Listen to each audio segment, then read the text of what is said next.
பாடமானது நம்பிக்கையினால் ஊக்கமடைதல் என்ற தலைப்பிலே நாம பாடத்தை படிக்க இருக்கிறோம். இந்த வார பாடத்தின் மனப்பாட வசனமானது ஏசாயா 25ஆம் அதிகாரம் 9வது வசனத்தில் இன்றைய நாளுக்குரிய மனப்பாட வசனம் கொடுக்கப்பட்டு இருக்கிறது.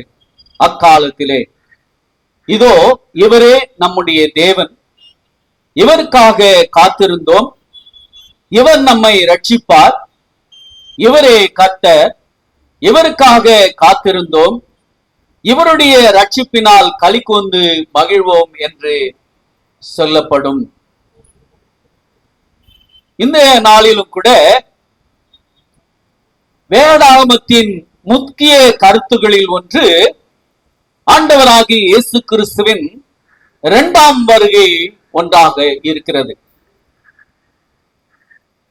இந்த ஆண்டவருடைய இரண்டாம் வருகையை குறித்து நாம் பார்த்தோம் என்று சொன்னால், பழைய ஏற்பாட்டு புத்தகத்தை அதில் இருக்கிற வசனங்களை வாசித்து அதில் இருக்கிற கருத்துக்களை புரிந்து கொண்டால் கிட்டத்தட்ட 1845 இடங்களில் ஆண்டவராகிய இயேசு கிறிஸ்துவனுடைய இரண்டாம் வருகையை பற்றி அறிவிப்பதாக அறிஞர்கள் கணக்கிட்டு இருக்கிறார்கள். அதே போல புதிய ஏற்பாட்டிலே 262 அதிகாரங்களில் 300க்கு அதிகமான இடங்களில் ஆண்டவருடைய இரண்டாம் வருகை குறித்து சொல்லப்படுகிறது. நாம் பார்த்தோம் என்று சொன்னால் 25 வசனங்களுக்கு ஒரு வசனம் அதை குறித்து பேசப்படுகிறது. 27 புதிய ஏற்பாட்டு புத்தகங்களிலே 23 புத்தகங்கள் அந்த மாபெரும் நிகழ்வுகளை குறித்து பேசுகிறது. வில்லியம் மில்லர் இந்த பேப்டிஸ்ட் சபை அங்கத்தினராக இருந்தார். வேதாகமத்தை ஆராயும் போது தன் வாழ்நாளிலே இயேசு கிறிஸ்து வருவார் என்று அவர் நம்பினார். இந்த நாளிலும் கூட ஆண்டவராகிய இயேசு கிறிஸ்துவனுடைய வருகை குறித்து நாம சிந்திக்க போகிறோம். அந்த செய்தியை அவர் வில்லியம் மில்லர் பிரசங்கித்தார். ஒரு இயக்கத்தை ஆரம்பித்தார், மில்லர் இயக்க என்ற ஒன்றை ஆரம்பித்தார். அதன் பிறகு மாபெரும் ஏமாற்றத்தை அவர் சந்தித்தாலும் இன்று வரை பொருத்தமாக உள்ள அநேக வேதாகம சத்தியங்களை அவர் போதித்தார். இந்த வில்லியம் மில்லர் இன்றைய நாளிலும் கூட கிறிஸ்துவின் இரண்டாம் வருகை குறித்து செய்தி ஏன் நூற்றாண்டுகள் நெடுகிலும் விசுவாசிகளின் இருதயங்களில் மகிழ்ச்சியாய் நிரப்பியது, அந்த மாபெரும் நிகழ்வுக்கு நாம் எவ்வாறு ஆயத்தமாகலாம் என்பதை பற்றி நாம் இந்த நாளிலும் கூட ஆராய இருக்கிறோம். இந்த நாளிலும் கூட அவர் வருகை குறித்து வாக்குறுதி, காலத்தை எதிர்பார்த்திருத்தல், வில்லியம் மில்லரும் வேதாகமும், தானியேல் 8:14 2300 ராப்பகலும், நீளமான தீர்க்க தரிசன காலக்கேடு கோடு என்ற அந்த தலைப்பிலே நாம் பாடங்களை படிக்க இருக்கிறோம். ஆண்டவராகிய இயேசு கிறிஸ்துவின் வருகை குறித்து ஒரு வாக்குறுதி. முதலிலே ஹாலந்திலே இருந்த கிறிஸ்துவ ஜனங்கள் ஆலந்தை விட்டு ஒரு புரொட்டஸ்டன்ட் சீர்திருத்த யாத்திரையாக அவர்கள் அமெரிக்காவுக்கு இடம்பெயர்ந்து வந்தார்கள். ஏன் சொன்னால் இயேசுவின் வருகைக்காக அவர்கள் ஏங்கினார்கள். கிறிஸ்துவின் இரண்டாம் வருகை குறித்து அவருடைய எண்ணம் பேரானந்தத்தை அவர்களுக்கு கொடுத்ததாக நாம பார்க்கிறோம். அந்த இரண்டாம் வருகை குறித்து அவர்கள் மகிழ்ச்சியோடு எதிர்பார்த்தார்கள். அது மாத்திரமல்ல, திருச்சபை நம்பிக்கையோடு எதிர்பார்த்த கிறிஸ்துவின் வருகையை ஜான் விக்லிப்பும் ஆவலோடு எதிர்பார்த்தார். ஜான் கால்வின் சொல்லும் போது, இரண்டாம் வருகை அனைத்து நிகழ்வுகளிலும் அதிக பிரியமானது என்று சொன்னார். இந்த சீர்திருத்தவாதிகளுடைய எண்ணமோ ஆண்டவராகிய இயேசு கிறிஸ்துவின் இரண்டாம் வருகை குறித்ததாக இருக்கிறதாக நாம் இங்கே பார்க்கிறோம். அப்படி என்று சொன்னால், இந்த இரண்டாம் வருகையிலே ஒரு நம்பிக்கை இங்கே நமக்கு கொடுக்கப்பட்டு இருக்கிறது. கிறிஸ்துவர்களுக்கு ஒரு நம்பிக்கை அவருடைய இரண்டாம் வருகை குறித்து இங்கே கொடுக்கப்பட்டு இருக்கிறது. யோவான் 14ஆம் அதிகாரத்துல நாம 1-3 வசனங்களை வாசித்தோம் என்று சொன்னால், அங்க ஆண்டவராகிய இயேசு கிறிஸ்து தம்முடைய சீசர்களுக்கு சொல்றாரு, உங்கள் இருதயம் கலங்காதிருப்பதாக, தேவனிடத்தில் விசுவாசமாயிருங்கள், என்னிடத்தில் விசுவாசமாயிருங்கள். என் பிதாவின் வீட்டில் அநேக வாசஸ்தலங்கள் உண்டு, அப்படி இல்லாதிருந்தால் நான் உங்களுக்கு சொல்லியிருப்பேன். ஒரு ஸ்தலத்தை உங்களுக்காக ஆயத்தம் பண்ண போகிறேன். நான் போய் உங்களுக்காக ஸ்தலத்தை ஆயத்தம் பண்ணின பின்பு நான் இருக்கும் இடத்திலே நீங்களும் இருக்கும்படி நான் மறுபடியும் வந்து உங்களை என்னிடத்திலே சேர்த்துக் கொள்வேன் என்று வாக்குறுதியை ஆண்டவராகிய இயேசு கிறிஸ்து இங்கே சொல்லி இருக்கிறதாக நம்ம பார்க்கிறோம். அப்போ ஆண்டவருடைய இரண்டாம் வருகை குறித்து, அவருடைய இரண்டாம் வருகை குறித்து இயேசு கிறிஸ்து தம்முடைய சீசர்களுக்கு ஒரு நம்பிக்கையை இதிலே கொடுத்திருக்கிறார். அதே பவுலானவர் இந்த தெசலோனிக்கேயர் எழுதிய நிருபத்திலே, அந்த தெசலோனிக்கேயர்ல அநேகம் மரித்தார்கள். அநேகம் பேர் மரிக்கும் போது அவர்களுக்கு மிகுந்த துக்கமோ மன வருத்தமோ, தாங்கள் மரித்தவருக்கு கொடுத்தவர்களுக்காக அவர்கள் வேதனையோடு இருந்ததை பவுலானவர் பார்த்து அவர் சொல்லுகிறார், நீங்க எதற்கும் நீங்க கவலைப்படாதீங்க, கிறிஸ்து தான் மரித்தவர்களின் முதல் பலனானவர் என்பதையும், அதன் பிறகு கிறிஸ்துவுக்குள்ளாக மரித்தவர்கள் உயிரோடு எழுந்திருப்பார்கள் என்பதையும், அந்த கிறிஸ்துவுக்குள்ளாக மரித்தவர்கள் உயிரோடு எழுந்திருக்கும் போது கர்த்தருக்கு எதிர்கொண்டு போவார்கள். இயேசு கிறிஸ்துவனுடைய இரண்டாம் வருகையில கிறிஸ்துவுக்குள் மரித்தவர்கள் உயிரோடு அவருக்கு முன்பாக எதிர்கொண்டு போவார்கள். மரித்தவர்கள் மரிக்காதவர்கள் மறுரூபமாக்கப்பட்டு அவரோடு கூட ஆகாயத்தில் எடுத்துக்கொள்ளப்படுவார்கள் என்ற ஒரு நம்பிக்கையை பவுலானவர் அந்த தெசலோனிக்கேயருக்கு சொல்றார். அப்போ இந்த வார்த்தை ஆண்டவருடைய இரண்டாம் வருகை அந்த தெசலோனிக்கேயர்களுக்கு ஒரு நம்பிக்கை கொடுத்தது. ஏன் சொன்னால், கிறிஸ்து இயேசுவானவர் இரண்டாம் முறை வரப்போகிறார். அவர்கள் கிறிஸ்துவுக்குள்ளாக மரித்தவர்களையும் மரியாதைக்கிற கிறிஸ்துவர்களையும் அழைத்து கொண்டு போவதற்காக அவர் வரப்போகிறார் என்ற ஒரு நம்பிக்கை அவரிடத்தில் இருந்தது. அதே நம்பிக்கை தான் ஆண்டவராகிய இயேசு கிறிஸ்து தம்முடைய சீசர்களுக்கும் சொல்றார், நீங்க எதுக்கும் நீங்க கவலைப்படாதீங்க, நான் போகிறேன், நான் போய் உங்களுக்கு ஒரு ஸ்தலத்தை ஆயத்தம் பண்ணின பின்பு நான் மறுபடியும் நான் உங்களை அழைத்து கொள்ள போகிறேன் என்று சொல்வதாக நம்ம இங்கே வேதத்திலே பார்க்கிறோம். அது மாத்திரமல்ல, இங்கே தீத்து எழுதுகிற காரியம் என்னவென்று சொன்னால், தீத்து 2ஆம் அதிகாரத்துல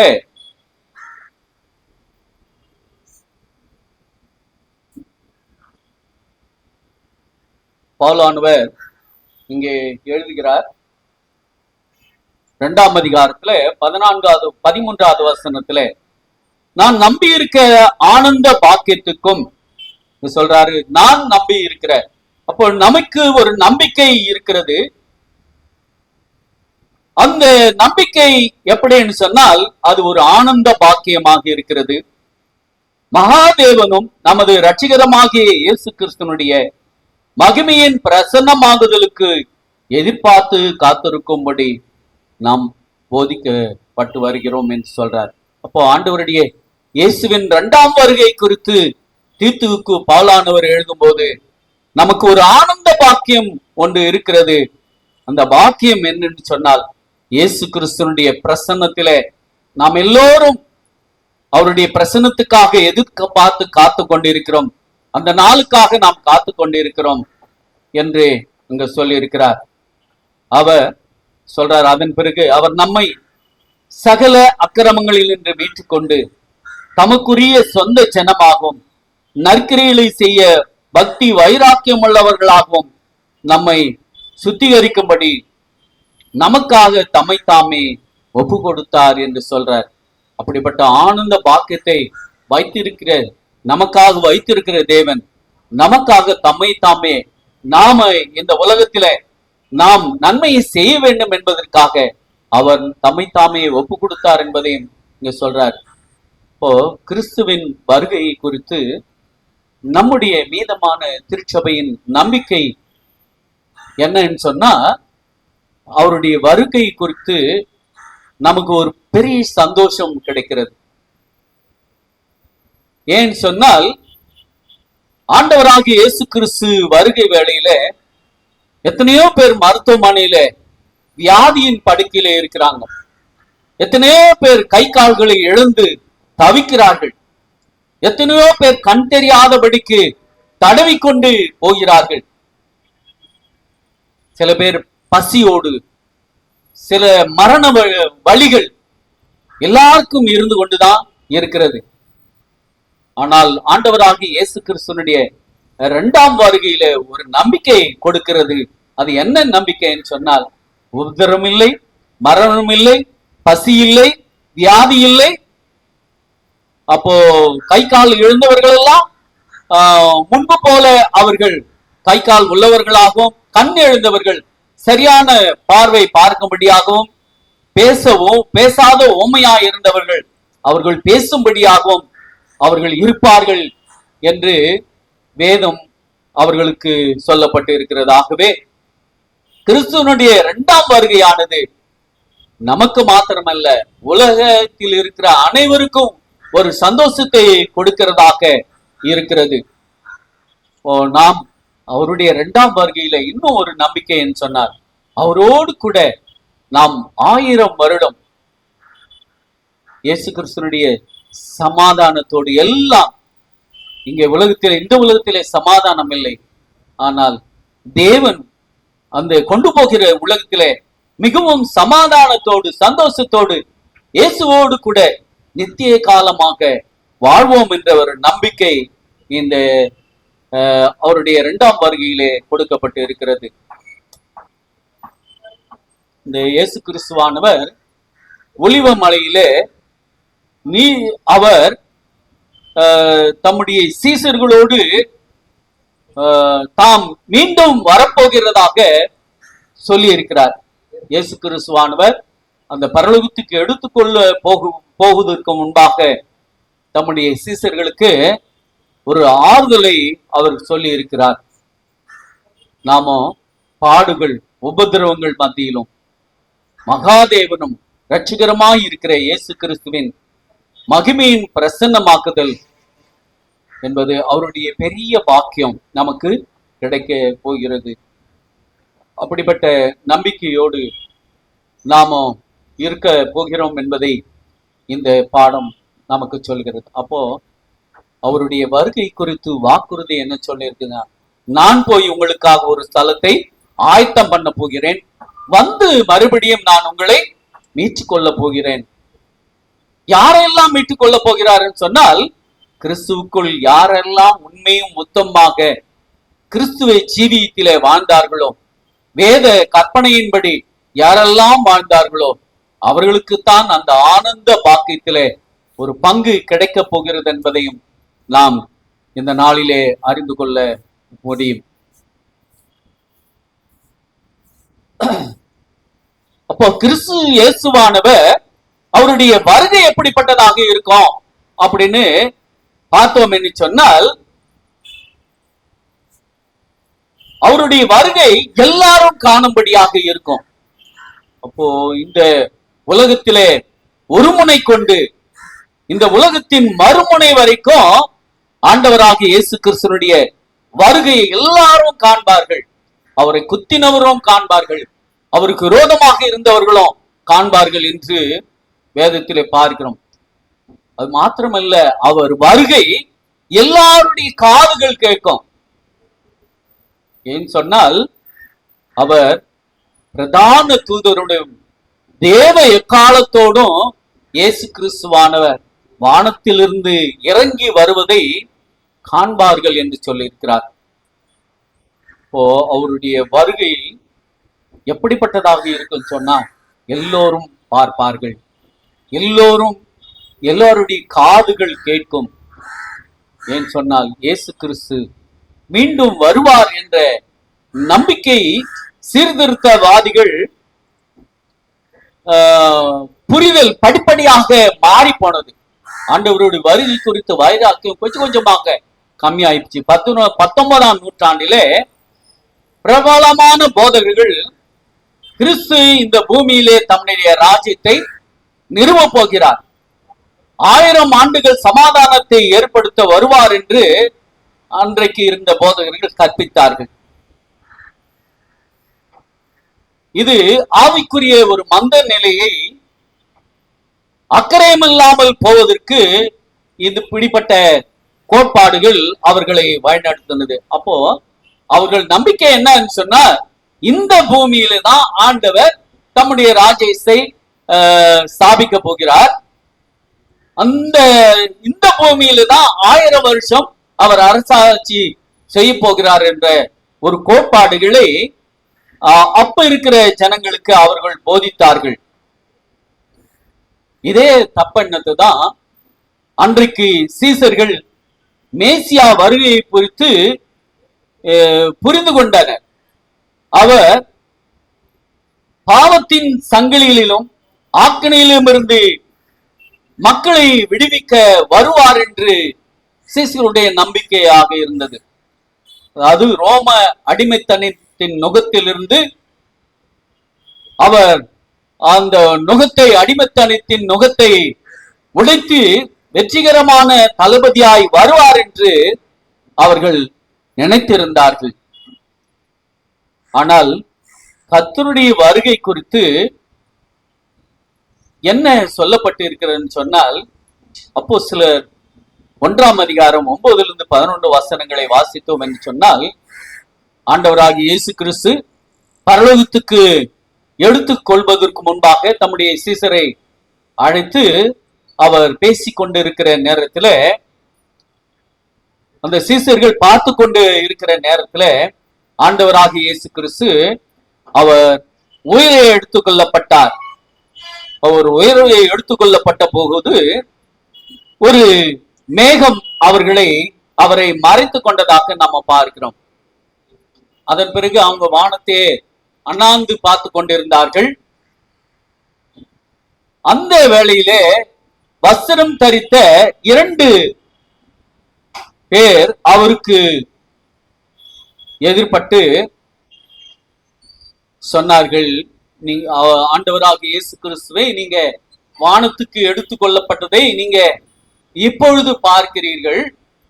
அவர் எப்படி எடுத்துக் கொள்ளப்பட்டாரோ அப்படியே மீண்டும் வருவார் என்ற ஒரு நம்பிக்கை அந்த தூதர்களின் மூலமாக இந்த சீசர்களுக்கு அறிவிக்கப்பட்டது. அப்போ அவருடைய வருகை எப்படிப்பட்டதாக இருக்கிறதுன்னு சொன்னால், வெளிப்படுத்தல் 1:7 சொல்லப்பட்டு இருக்கிறது, அவர் மேகங்களோடு கூட வருவார், கண்கள் யாவரும் அவரை காணும் என்று சொல்லப்பட்டு இருக்கிறது. இயேசு கிறிஸ்துவானவர் தம்முடைய 2ஆம் வருகை குறித்து தம்முடைய சீசர்களுக்கு சொல்லும் போது, மேகங்கள் மேல், அதாவது கிழக்கிலிருந்து மின்னல் கிழக்கிலிருந்து தோன்றி மேற்கு வரைக்கும் பிரகாசித்தது போல மனுஷகுமாரனுடைய வருகை இருக்கும் என்று மத்திய 24ஆம் அதிகாரத்திலே 27ஆம் வசனத்திலே இயேசு கிறிஸ்துவானவர் சொல்லி இருக்கிறதாக நம்ம பார்க்கிறோம். அவர் மேகங்கள் மேல் மீண்டும் வரப்போகிறதாகவும் அவர் பிரதான பூமியிலே அவர் வருவார் என்றும் இங்கே தம்முடைய சீசர்களுக்கு சொல்லி இருக்கிறதாக நம்ம பார்க்கிறோம். இப்போ இயேசு கிறிஸ்துனுடைய முதலாம் வருகை குறித்து, அதாவது அவர் ஒரு குழந்தையாக பெத்லகேம் மாட்டு தொழுவத்திலே பிறந்தபோது ஒரு சிலரே அவரை அறிந்து கொண்டார்கள். அவருடைய வருகையை உணர்ந்த முதலாம் வருகையை ஒரு சிலரே உணர்ந்து கொண்டார்கள். அதாவது மேய்ப்பர்களுக்கும் மற்றும் அந்த ஞானிகளுக்கும், அது மாத்திரமல்ல, அங்கு இருக்கிற ஒரு சிலர் மாத்திரம்தான் இவர் தேவன் என்பதை அறிந்து கொண்டார்கள். ஆனால் ஆண்டவராகிய இயேசு கிறிஸ்துனுடைய இரண்டாம் வருகை அப்படி இருக்கவே இருக்காது. அங்க மேய்ப்பர்கள் பார்த்தாங்க, அதன் பிறகு ஞானிகள் பார்த்தாங்க, மற்றும் அங்க இருக்கிற கொஞ்சம் பேர் மாத்திரம் அந்த முதல் வருகை பார்த்தாங்க. ஆனால் இரண்டாம் வருகை கண்கள் யாவும் அவரை காணும், எல்லாரும் பார்ப்பார்கள். அந்த எக்கால சத்தமானது பூமியின் ஒரு முனை கொண்டு மறுமுனை மட்டும் தொழித்து கொண்டே இருக்கும்.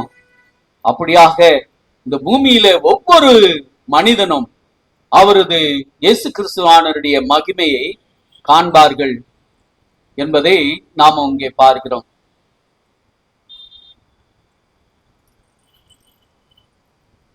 இந்த ஆண்டவராகிய இயேசு கிறிஸ்து இந்த ரட்சிப்பின் மாபெரும் பணியை நிறைவு செய்வதாக கிறிஸ்து இரண்டாம் முறை வரப்போகிறார்.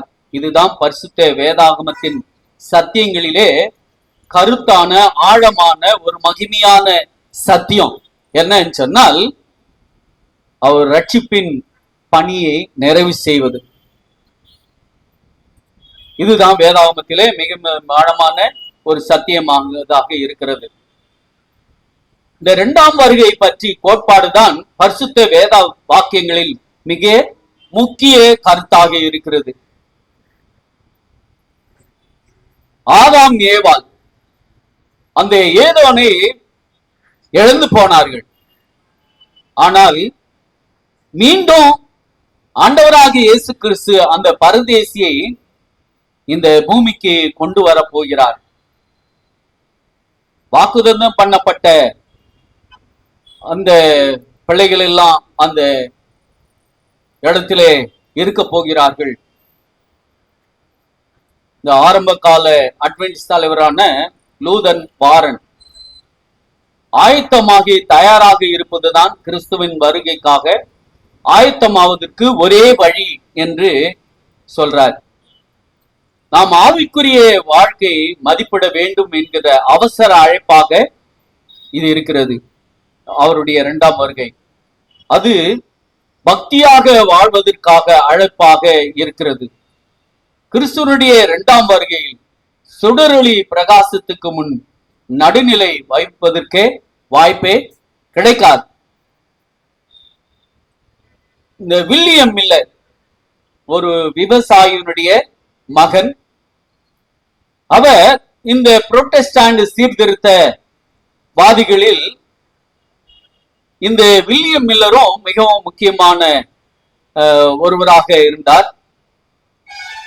இந்த வில்லியம் மில்லர் தேவன் இவரை எடுத்து பயன்படுத்தினார். ஒரு விவசாய மகனாக இருந்தாலும் இவர் அதிகம் படிக்கவில்லை. ஆனாலும் இந்த வில்லியம் மில்லரை இந்த சீர்திருத்தவாதிகளிலே ஒருவராக தேவன் எடுத்து பயன்படுத்தினார். இந்த வில்லியம் மில்லர் வேதாகமத்தை ஆராய்ந்தார்.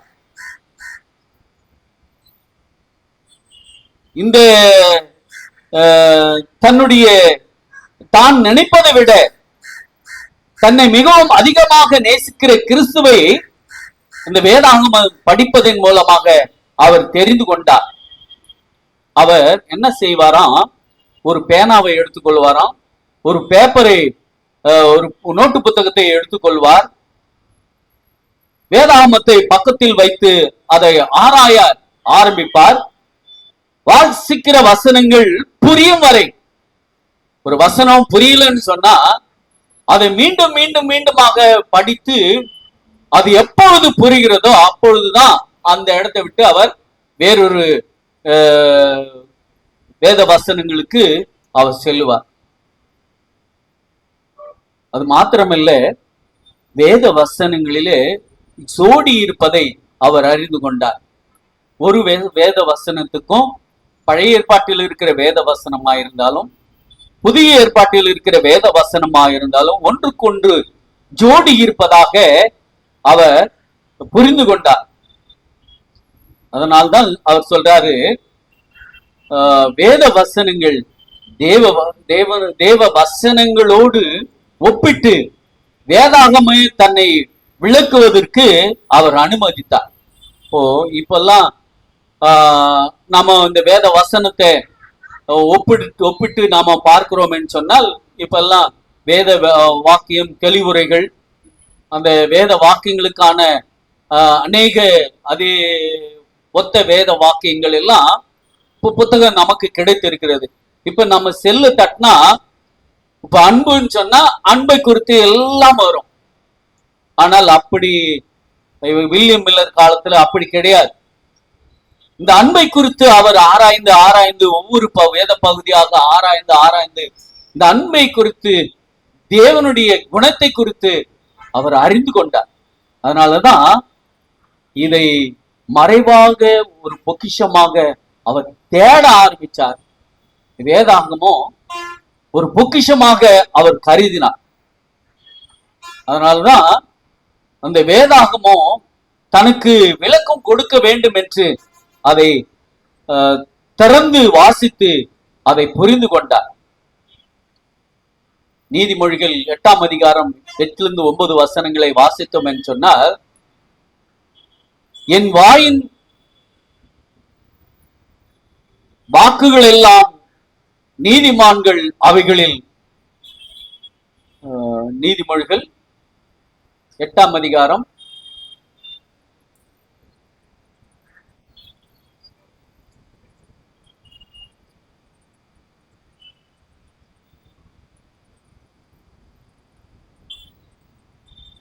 8வது வசனத்தை வாசிக்கிறேன். என் வாயின் வாக்குகள் எல்லாம் நீதியானவைகள், அவைகளில் புரட்டும் விபரீதமும் இல்லை. ஆண்டவருடைய வாக்குகள் நீதியானவைகள், அதிலே புரட்டும் விபரீதம் இல்லை என்பதை அவர் விளங்கி கொண்டார். அவைகள் எல்லாம் புத்தியுள்ளவனுக்கு தெளிவும், ஞானத்தை பெறாதவருக்கு தெளிவும், ஞானத்தை பெற்றவர்களுக்கு யதார்த்தமாய் இருக்கிறது என்பதை இந்த வில்லியம் மில்லர் அறிந்து கொண்டார். யோவான் புத்தகம் 16ஆம் அதிகாரத்துல 13வது வசனத்தை அவரை வாசிக்கும் போது, சத்திய ஆவியானவர் வரும்போது சகல சத்தியங்களுக்குள்ளே நம்மை வழிநடத்துவார் என்று அந்த காரியங்களை அவர் தெரிந்து கொண்டார். அப்போ சகல ஆவியானவர் சகல சத்தியங்களையும் அவர்களுக்கு சொல்லி நினைப்பூட்டுவார் என்பதை அவர் அறிந்து கொண்டார். இங்க பார்க்கிறோம், வேதத்துல எந்த தீர்க்க தரிசனமும் சுய தோற்றமுடைய பொருளாய் இருக்காது என்பதை இந்த வில்லியம் மில்லர் புரிந்து கொண்டார். இப்போ எந்த தீர்க்க தரிசனமும் சுய தோற்றம் இல்லை என்பதை அவர் அறிந்து கொண்டார். இப்போ வேதாகமத்தில சமுத்திரம்னா சமுத்திரம் கிடையாது, சமுத்திரம்னா சமுத்திரம் கிடையாது, தண்ணீர் என்றால் தண்ணீர் கிடையாது. அப்படி என்று சொன்னால் வேத வசனங்கள் இந்த கருத்தை என்ன சொல்லுகிறது சொன்னால், தண்ணீர் சமுத்திரம் அப்படின்னு சொன்னா ஜனம் ஜன கூட்டம் அப்படின்னு சொல்லப்பட்டு இருக்கிறது. இதெல்லாம் தீர்க்க தரிசன கருத்து. கொம்பு என்றால் ராஜ்யத்தின் தலைவன், ராஜாவை குறிக்கிறது.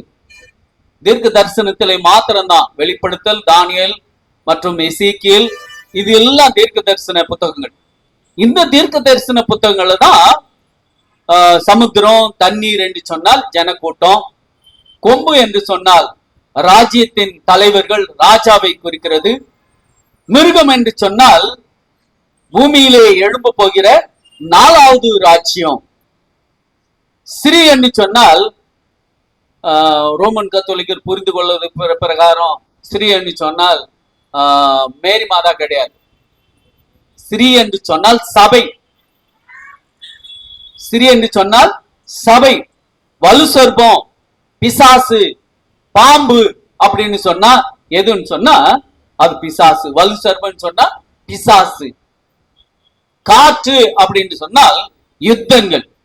காற்றடிக்கும் அப்படின்னு சொன்னா அது யுத்தங்கள் நடக்கும் அப்படின்னு இந்த சொல்லப்பட்டு இருக்கிறது. யுத்தங்கள், அழிவு, இதெல்லாம் குறிக்கிறதாக தான் இங்க சொல்ல. அப்படின்னு சொன்னால் நாம் வேதத்துல எந்த தீர்க்க தரிசனத்தை வாசித்தாலும் எந்த தீர்க்க தரிசனமும் சுய தோற்றம் இருக்காது. இப்பெல்லாம் நம்ம பாக்குறோம் படங்கள் எல்லாம் மிருகம், புதுசு புதுசா மிருகம், 666 என்று ஒரு மிருகம், இப்படி மிருகங்கள் எல்லாம் புதுசு புதுசா காட்டுறாங்கன்னு சொன்னா இந்த வேதாகமத்தை அடிப்படையாக வச்சுதான் ஒரு மிருகத்தை அவங்க உருவாக்குறாங்க. ஆனால் அந்த மிருகத்துக்கும் இந்த வேதாகமத்து இருக்க தரிசன காரியத்துக்கும் எந்தவித சம்பந்தம் கிடையாது.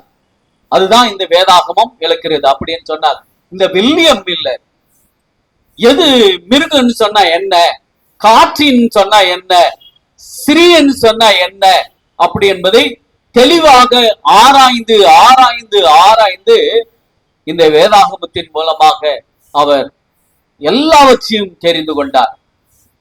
அதன் பிறகுதான் இந்த 2300 ராப்பகளை குறித்து அந்த சத்தியம் அவருக்கு மிகவும் பிரயோஜனமாக இருந்ததாக நம்ம பார்க்கிறோம். தானியேல் 8:14 இந்த 2300 ராப்பகளை குறித்து இங்கே சொல்லப்பட்டு இருக்கிறது. இந்த 2300 ராப்பகள் 8:14 வாசிக்கும் போது அவர் என்னை நோக்கி 2300 ராப்பகள் செல்லும் வரைக்கும் இருக்கும், பின்பு பரிசுத்த ஸ்தலம் சுத்திகரிக்கப்படும். தானியேல் இந்த 2300 ராப்பகளை குறித்து அவருக்கு தரிசனம் கொடுக்கப்பட்டு இருக்கிறது. அந்த தரிசனத்தின் பொருளை அவர் ஆராய விரும்பினார். ஆனால் இந்த ஆண்டவர் சொன்னாரு, இந்த தரிசனம் முடிவு காலத்துக்கு அடுத்தது, அது வரைக்கும் நீ பொறுத்து கொண்டிருக்கணும் அப்படின்னு சொன்னார். ஆண்டவராகிய இயேசு கிறிஸ்துவினுடைய இந்த 2300 ராப்பகளை குறித்து இந்த வில்லியம் மில்லர் ஆராய்ந்தார். அதுக்கு முன்பாக இந்த ஆதியாகம புத்தகத்திலே 15ஆம் அதிகாரம் 13வது வசனத்திலே ஆண்டவர் ஆபிரகாமுக்கு சொன்னாரு, உங்கள் சந்ததியார் தங்கள் அல்லாத அந்நிய தேசத்திலே பரதேசியாய் அந்த தேசத்தாரை சேவிப்பார்கள் என்று, அவர்கள் 400 வருஷம் உபத்திரவப்படுவார்கள் என்று ஆண்டவர் சொன்னார். அது அப்படியே நிறைவேறிச்சு. அது அப்படியே நிறைவேறிச்சு.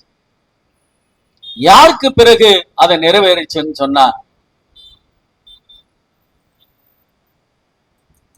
இந்த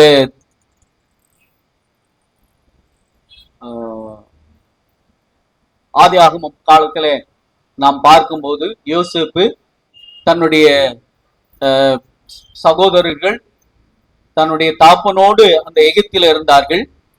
அந்த எகிப்திலே போயிட்டு அங்க எகிப்திலே அவர்கள் குடிகொண்டதுனாலே அந்த அவர்களுக்கு பிறந்த அந்த பிள்ளைகள் எல்லாம் அந்த எகிப்திலே இருந்தார்கள். அந்த எகிப்திலே இருந்த பிள்ளைகள் எத்தனை வருஷம் அந்த அவர்களை சேவிப்பார்கள் என்று 400 வருஷம் அந்நிய தேசத்திலே அவர்கள் இருப்பார்கள், பரதேசிகளாய் இருப்பார்கள் என்று சொன்னார். அப்படியே 400 வருஷம் அவர்கள் பரதேசிகளாய் இருந்தார்கள் என்று நாம பார்க்கிறோம். என்னாகமத்திலே நாம் பார்க்கும்போது என்னாகமம் 14ஆம் அதிகாரம் 34வது வசனம், நீங்கள் 40 வருஷம் உங்கள் அக்கிரமங்களை சுமந்து என் உடன்படிக்கை வந்து மாறுதலை உணர்வீர்கள் என்று சொல்லப்பட்டு இருக்கிறது. 40 நாள் சேர வேண்டிய இடத்துல இந்த அக்கிரமத்தின் நிமித்தம் அந்த இஸ்ரவேல் ஜனங்கள் அந்த வனாந்தரத்திலே செய்த அந்த அக்கிரம நிமித்தம் 40 நாள் அந்த கானான் தேசத்துக்கு போக வேண்டியவர்கள் 40 வருஷம் அந்த வனாந்தரத்திலே அலைந்து திரிய வேண்டிய சூழ்நிலை அவர்களுக்கு ஏற்பட்டது. அது அப்படியே நடந்தது. எரேமியாவின் காலத்தில் எரேமியா 25:11 வாசிக்கும் போது இந்த ஜாதிகள் 70 வருஷம் பாபிலோனின் ராஜாவை சேவிப்பார்கள் என்று சொல்லப்பட்டது. அப்படியே அந்த ஜனங்கள் அந்த பாபிலோனின் ராஜாவை 70 வருஷம் சேவித்தார்கள் என்று நாம் பார்க்கிறோம். இப்போ வேதாகமம் முழுவதும் ஒரு தெய்வீக அட்டவணையை வைத்திருப்பதாக மில்லர் பார்க்கிறார். இதெல்லாம் அவர் படிச்ச பிறகு இதெல்லாம் ஒரு அட்டவணை கொடுக்கப்பட்டு இருக்கிறது. இவ்வளவு வருஷம் அடிமையா இருப்பாங்கன்னு சொன்னாங்க, இவ்வளவு வருஷம் அடிமையா இருந்து அதன் பிறகு விடுதலை ஆனார்கள் என்று அவர் அந்த அட்டவணையெல்லாம் கணக்கிட்டு பார்த்தார். நாம் கர்த்தருடைய வருகை குறித்து ஒரு தெய்வீக அட்டவணையை அவர் வைத்திருக்க வேண்டும் என்று முடிவுக்கு வந்தார். இந்த அட்டவணையெல்லாம் பார்க்கிறாரு, இது அப்படியே நிறைவேறிச்சு. அப்போ இந்த 2300 ராப்பகளை குறித்து அவர் பார்க்கும்போது இதுலயும் ஒரு அட்டவணையை ஆண்டவர் வைத்திருப்பதாக அந்த வில்லியம் மில்லர் உணர்ந்து கொண்டார். என்னன்னு சொன்னால், தானியேல் இந்த பரிசுத்த ஸ்தலம் சுத்திகரிக்கப்படுகிறது என்பதை, இந்த பூமி இந்த அக்கினியினாலே சுத்திகரிக்கப்படும் என்று பிரபல கருத்தை வில்லியம் மில்லர் ஏற்றுக்கொண்டார். இந்த பூமியை ஆண்டவர் அக்கினியினாலே சுத்திகரிக்க போகிறார் என்பதை பிரபல கருத்தை அவர் ஏற்றுக்கொண்டார். அவருடைய அவ்வளவு முக்கியமான வாய்ந்த கருத்துக்களை பற்றி புரிந்து கொள்வதோடு வேத வாக்கியங்களை அவர் ஆராய்ந்தார். தானியேல் 8:9 சொன்ன வண்ணமாக சின்ன கொம்பு அதனுடைய அதிகாரம் எது வரைக்கும் சொன்னா கிழக்குக்கு எதிராக சிங்காரமான தேசத்துக்கு எதிராக இருக்கும் அப்படி என்பதை அந்த தேவனுடைய காரியத்தை அவர் அறிந்து கொண்டார். சின்ன கொம்புடைய வல்லமையை குறித்து அறிந்து கொண்டார். அந்த சின்ன கொம்பு யாருன்னு அவருக்கு தெரியும். இங்கே 8:16 தானியேல் 8:16 சொன்ன வண்ணமாக அங்கே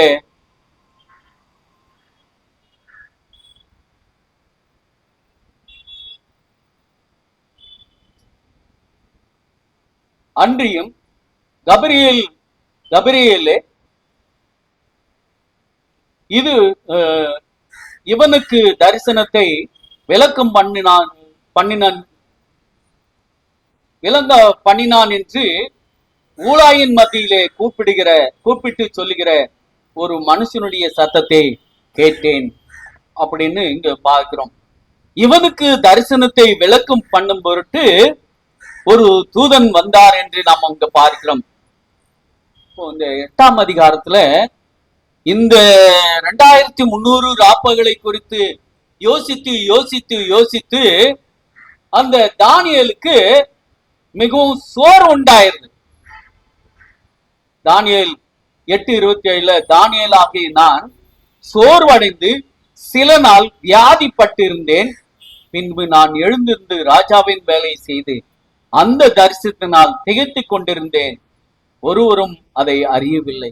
இந்த 2300 ராப்பகளுடைய தரிசனமானது தானியேலை கலங்கடித்தது. அதனாலே அவன் சோர்வுற்றான், வியாதியின் படுக்கையில் இருந்தான். அதன் பிறகு எழுந்து ராஜாவின் வேலையை மீண்டுமாக செய்ய ஆரம்பித்தான் என்று நாம் பார்க்கிறோம். திரும்பவும் அந்த தரிசனத்துக்குண்டான காரியத்தை அவர் புரிந்து கொள்வதற்காக மீண்டும் அந்த தூதன் தானியேல் இடத்துல வந்ததாக நாம தானியேல் 9:22 நாம் பார்க்கிறோம். அவர் எனக்கு தெளிவு உண்டாக்கி என்னோடு பேசி, தானியேலே உனக்கு அறிவை உணர்த்தும்படி இப்பொழுது புறப்பட்டு வந்தேன். முதல்ல அந்த தூதன் சொன்னா இந்த 2300 ராப்பகள் காலம் மிகவும் பெரிதாக இருக்கிறது, இது இப்போது இல்ல, அது முடிவு காலத்துக்கு ஆரம்ப காரியம், இதை உனக்கு உனக்கு உணர்த்தவே நான் வந்தேன் அப்படின்னு தூதன் சொன்னாரு.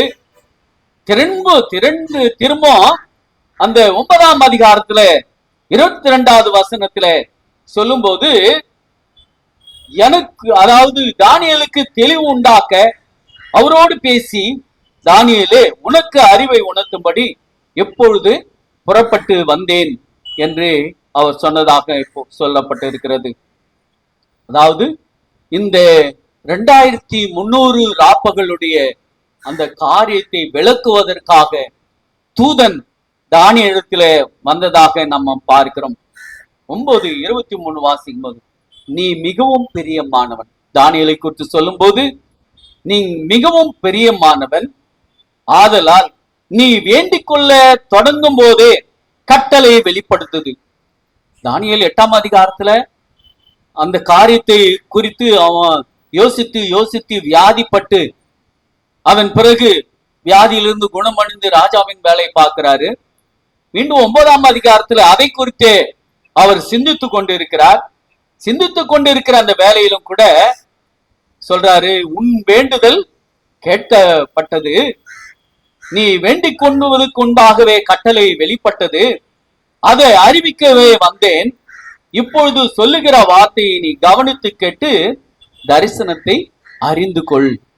இப்போ இந்த தரிசனம் உனக்கு 8ஆம் அதிகாரத்துல மறைவானது என்பதை நீ அறிந்திருக்கின்ற, மீண்டும் இந்த தரிசனத்தை அறிந்து கொள்ள நீ பிரயாசப்பட்ட, அதனால உனக்கு பரலோகத்திலிருந்து ஒரு கட்டளை வெளிப்பட்டு இருக்கிறது, அதை அறிவிக்கவே நான் உன்னிடத்துல வந்திருக்கிறேன். அதை அறிவிக்க அந்த தூதன் அவரிடத்துல சொல்லும் போது 24வது வசனத்துல, மீறுதலை தவிக்கிறதுக்கும் பாவங்களை தொலைக்கிறதுக்கும் அக்கிரமத்தை நிவர்த்தி பண்ணிக்கிறதுக்கும் நித்திய நீதியை வருவிப்பதற்கும் தரிசனத்தையும் தீர்க்க தரிசனத்தையும் உத்தரிக்கிறதுக்கும் மகா பரிசுத்தம் உள்ளவரை அபிஷேகம் பண்ணியதற்கும் உன் ஜனத்தின் மேலும் உன் பரிசுத்த நகரத்தின் மேலும் 70 வாரம் செல்லும்படியாக குறிக்கப்பட்டு இருக்கிறது அப்படின்னு சொல்றார். அப்போ முதலாக அவரிடத்துல பேசும்போது 70 இந்த 2300 ராப்பகளுடைய தரிசனத்தின் ஆரம்ப கட்டத்தை அந்த தூத அங்க சொல்லுவதாக இங்க பார்க்கிறோம். இங்க சொல்லப்பட்டு இருக்கிறது, 70 வாரம் உன் ஜனத்தின் மேலும் உன் பரிசுத்த நகரத்தின் மேலும் 70 வாரங்கள் செல்லும்படி குறிக்கப்பட்டு இருக்கிறது அப்படின்னு சொல்லப்பட்டு இருக்கிறது. இப்போ இங்க பார்க்கிறோம் அட்டவணையில 70 வாரங்கள் அப்படின்னு சொல்லப்பட்டு இருக்கிறது. இப்போ 70 வாரங்கள்னா ஒரு நாளுக்கு எத்தனை நாள்? 7 நாள். 7 நாள் இல்ல, அப்போ 70 × 7 490 நாட்கள். இப்போ நாம ஏற்கனவே பார்த்தோம், எந்த தீர்க்க தரிசனமும் சுய தோற்றம் உடைய பொருளாய் இருக்காது அப்படின்னு நாம பார்த்தோம். அப்போ தீர்க்க தரிசனத்தின் அடிப்படையில நாம் வாசித்தோம் என்று சொன்னால், ஒரு நாள் ஒரு வருஷத்துக்கு சமானம். ஒரு நாள் ஒரு வருஷம். அப்போ 490 வருஷம், 490 வருஷம் அங்கே குறிக்கப்பட்டு இருக்கிறது. 70 வாரங்கள் என்று சொன்னால் 490 வருஷம் அங்கே குறிக்கப்பட்டு இருக்கிறது. எதிலிருந்து அந்த 490 வருஷம் அப்படின்னு சொன்னா, இங்க சொல்லிருக்கிறார், அதாவது அபிஷேகம் பண்ணப்பட்டிருக்கு உன் ஜாதிகளின் மேலும் உன் பரிசுத்த நகரத்தின் மேலும் 70 வாரங்கள் குறிக்கப்பட்டிருக்கிறது அப்படின்னு சொல்றாரு. இப்பொழுதும் நீ அறிந்து உணர்ந்து கொள்ள வேண்டியது என்னவென்றால், எருசலேமை திரும்பி எடுத்து கட்டுகிறதுக்கான கட்டளை வெளிப்படுவது முதல் சொல்றாரு. அந்த தரிசனத்துல முதலாவது இந்த 2300 ராப்பகளுடைய அந்த தரிசனத்துல முதலாவது எருசலேம் ஆலயம் கட்டப்பட வேண்டும். எருசலேம் ஆலயம் யார் காலத்துல இடிக்கப்பட்டது? நேபுகத்நேச்சர் காலத்துல அது இடிக்கப்பட்டது. அது இடித்து அதில் இருக்கிற பொன்னும் வெள்ளி எல்லாமே நேபுகத்நேச்சர் காலத்துல அவன் தேசத்துக்கு கொண்டு போயிட்டான். அந்த ஆலயம் எப்படி இருந்ததுன்னு சொன்னா, அந்த ஆலயம் அப்படியே பழுதடைந்து அந்த மதில்கள் எல்லாம் அப்படியே இடிஞ்சு போயிருந்தது. எஸ்ராவும் நெகமியாவும், எஸ்ரா ஒரு வேத பாரகனா இருந்தா. அப்போ வேத பாரகனா இருக்கும்போது இந்த இவங்க எல்லாம், இந்த யூத ஜனங்கள் எல்லாம் அடிமையாக இருந்தாங்க. அடிமையாக இருந்த காலத்திலும் கூட எஸ்ரா அந்த ஆலயத்தை எப்படியாவது கட்டணும், இது ராஜாவினால தீர்மானம் பண்ணப்பட வேண்டும் என்று யோசித்து ராஜாவின் வேலையை செய்து கொண்டே ராஜாவினிடத்துல உதவி கேட்டான். எப்போ இந்த ஆலயம் கட்டுவதற்காக கட்டளை, ஆனா இந்த ஆலயம் கட்டுவதற்கு 3 பேர் கட்டளையிட்டார்கள். இந்த எருசலேம் ஆலயம் திரும்ப கட்டப்பட வேண்டும் என்று 3 பேர் கட்டளையிட்டார்கள். எஸ்ராவு 1ஆம் அதிகாரத்துல கோரேஸ் ராஜா காலத்துல 538ல ஒரு கட்டளை பிறப்பிக்கப்பட்டது. இது கோரேஸ் காலத்துல. 2வது எஸ்ரா 2ஆம் அதிகாரத்துல நாம் பார்க்கும்போது தரியுவின் காலத்துல 519ல 2ஆம் கட்டளை வெளிப்பட்டது. ஆனா அப்போதும் ஆலயம் அவங்க கட்டளை. அதன் பிறகு எஸ்ரா 6ஆம் அதிகாரத்துல இங்க ஒரு கட்டளை பிறப்பிக்கப்பட்டது அஸ்திரசாஸ்திராவின் மூலமாக. அது 457ஆம் ஆண்டுல தான் அந்த கட்டளை வெளிப்பட்டது. அப்போ இந்த 3ஆம் கட்டளையின் பிரகாரம் தான் எருசலேமுக்கு போறவங்க எல்லாம் போகலாம். நீங்க போயிட்டு அந்த தேவனுடைய ஆலயத்தை கட்ட விருப்பமுள்ளவர்கள் எல்லாம் போகலாம். அதற்கு தேவையான பொன் வெள்ளி எல்லாவற்றையும் அந்த அஸ்திரசாஸ்திரா ராஜாவின் மூலமாக கொடுக்கப்பட்டிருக்கிறது. அப்படின்னு சொன்னால் இந்த 2300 ராப்பகல் அப்படின்னு சொன்னால் எப்போ ஆரம்பமாக சொன்னால் இந்த எருசலேம் ஆலயம் திரும்பி எடுத்து கட்டப்படுவதற்கு ஒரு காலம் வரப்போகிறது, கட்டளை வெளிப்பட போகிறது அப்படின்னு சொன்னார். கிமு 457. இது சரித்திரம், சும்மா இது வேதாகமத்தின் அடிப்படையில, சரித்திரத்தின் அடிப்படையில. வேதாகமம் சொல்லுது எப்ப கட்டுவாங்க அப்படின்னு தானியலுக்கு அந்த தீர்க்க தரிசனம் வெளிப்பட்டது. அது அந்த அஸ்திரசாஸ்திரா ராஜாவின் மூலமாக கிமு கிறிஸ்துவுக்கு உண்டாக 457 இந்த பெர்சியா ராஜாவாக அஸ்திரசாஸ்திராவின் மூலமாக கட்டளை பிறப்பிக்கப்பட்டது. அந்த 3ஆம் கட்டளை தான் கடைசியில நிறைவேறிச்சு. அந்த 3ஆம் கட்டளை தான் அதிகாரம் மிக்கதாக இருந்தது.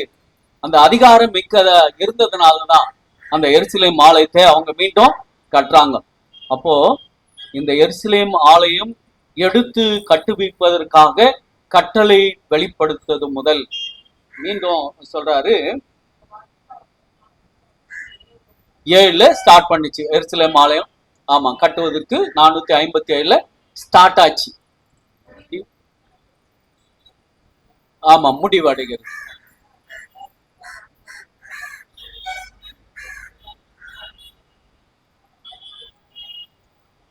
நாலுல ஆமா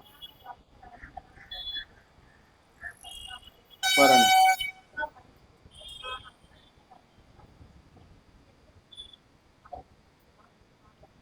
பரிசுத்த ஸ்தலம் சுத்திகரி. ஆமா, இப்போ இங்க 2300 ராப்பகலிலிருந்து நாம இந்த தரிசனத்தை பார்க்கிறதாக இருக்கிறோம். இந்த 2300 இருந்து இந்த 470 கழிச்சா 1810 வருஷத்துக்கு இது கொண்டு செல்லுகிறது. இப்ப நாம பார்க்கிறோம் 483ஆம் வருஷத்துல மேசியா வருவார்.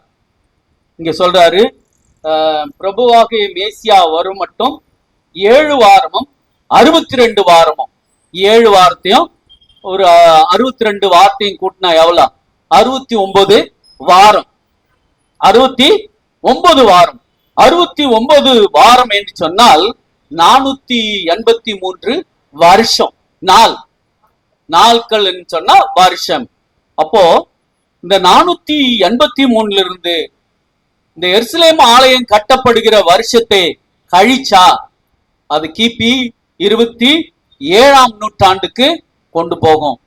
அப்போ கிபி 27ஆம் நூற்றாண்டுல என்ன சம்பவம் நடந்தது அப்படின்னு சொன்னால், கிறிஸ்துவானவர் ஞானஸ்தானம் பெறுவதுதான். இப்போ இந்த தானியேலுக்கு இயேசு கிறிஸ்து எப்போ வருவாரு, இயேசு கிறிஸ்து எப்போ வருவாரு, எப்போ எருசலேம் ஆலயம் கட்டப்பட போகிறது, எப்போ இந்த 2300 ராப்பகல் தரிசனம் நிறைவேற போகிறது என்பதை தெளிவாக சொல்லிட்டார். அதுதான் வில்லியம் மில்லர் ஆராய்ந்தார். ஆராய்ந்து இந்த 2027வது வருஷத்துல இயேசு கிறிஸ்துவானவர் ஞானஸ்தானம் பெறப்போகிறதாக, அதாவது பிரபுவாகிய மேசியா வருவு மட்டும் 7 வாரமும் 62 வாரமும் செல்லும், அலங்கங்களும் மறுபடியும் கட்டப்படும், ஆனாலும் இடுக்கமான காலத்தில் அப்படியா இருக்கும். அதன் பிறகு சொல்றாரு, அந்த 62 வாரங்களுக்கு பிறகு மேசியா சங்கரிக்கப்படுவார்.